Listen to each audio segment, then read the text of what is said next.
एक राज में एक बहुत प्रतापी राजा राज करता था। एक दिन उसके दरबार में एक विदेशी व्यापारी आया और उसने राजा को एक बहुत सुंदर पत्थर उपहार में दिया। राजा वो पत्थर देखकर बहुत खुश हुआ। उसने उस पत्थर से भगवान विष्णु की प्रतिमा का निर्माण कर उसे राज्य के मंदिर में स्थापित करने का निर्णय लिया और भगवान विष्णु की प्रतिमा के निर्माण का कार्य राज्य के गृहमंत्री को सौंप दिया। महामंत्री गांव के सर्वश्रेष्ठ मूर्तिकार के पास गया और उसे वह पत्थर देते हुए बोला, महाराज मंदिर में भगवान विष्णु की प्रतिमा स्थापित करना चाहते हैं। 7 दिन के अंदर इस पत्थर से भगवान विष्णु की प्रतिमा तैयार कर राजमहल पहुंचा देना। इसके लिए तुम्हें 50 स्वर्ण मुद्राएं दी जाएंगी।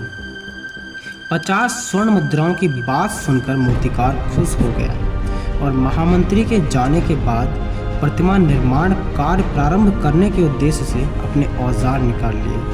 अपने औजार में से उसने एक हथौड़ा निकाला और पत्थर तोड़ने के लिए उस पर हथौड़े से वार करने लगा, लेकिन पत्थर पर कोई असर न पड़ा। पत्थर जस का तस बना रहा। मूर्तिकार ने हथौड़े के कई वार पत्थर पर किए, लेकिन पत्थर नहीं टूटा।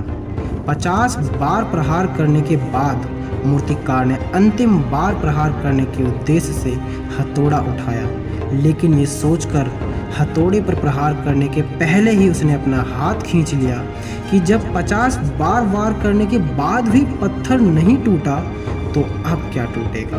और उसने मान लिया कि ये पत्थर नहीं टूट सकता और वह पत्थर लेकर वापस गृहमंत्री के पास गया और उसे यह कहकर वापस आया कि इस पत्थर को तोड़ना नामुमकिन है, इसलिए इससे भगवान विष्णु की प्रतिमा नहीं बनाई जा सकती। अब क्योंकि महामंत्री को राजा का आदेश हर हाल में हर स्थिति में पूरा करना था, इसलिए उसने भगवान विष्णु की प्रतिमा निर्मित करने का कार्य गांव के एक साधारण से मूर्तिकार को सौंप दिया।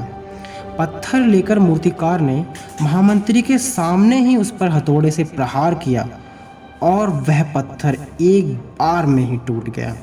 पत्थर टूटने के बाद मूर्तिकार प्रतिमा बनाने में जुट गया।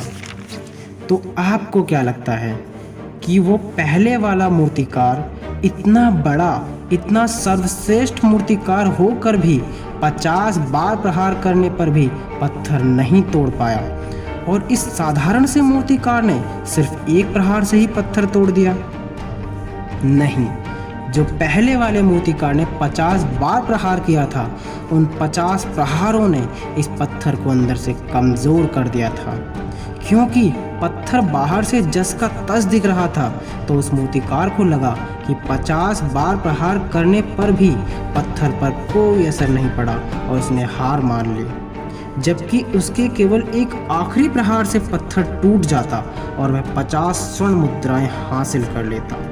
ठीक इसी तरह हमारे जीवन में भी कई बार ऐसी परिस्थितियां पैदा होती हैं। किसी काम में हम 1 बार असफल होते हैं, 2 बार असफल होते हैं, 3 बार असफल होते हैं और इतनी बार असफलता मिलने पर हम हार मान लेते हैं, जबकि हमारे एक आखिरी प्रयास से हमें सफलता मिल सकती है और हम ये सोचकर हार मानकर पीछे हट जाते हैं कि जब इतनी बार प्रयास करने से कुछ नहीं मिल रहा तो अब क्या मिलेगा, जबकि क्या पता हमें हमारे उस आखिरी प्रयास से सफलता या जिसके लिए हमने इतनी मेहनत की है वो मिल जाए। तो दोस्तों, हमें तब तक हार नहीं माननी चाहिए जब तक हमें जो चाहिए वो मिल ना जाए।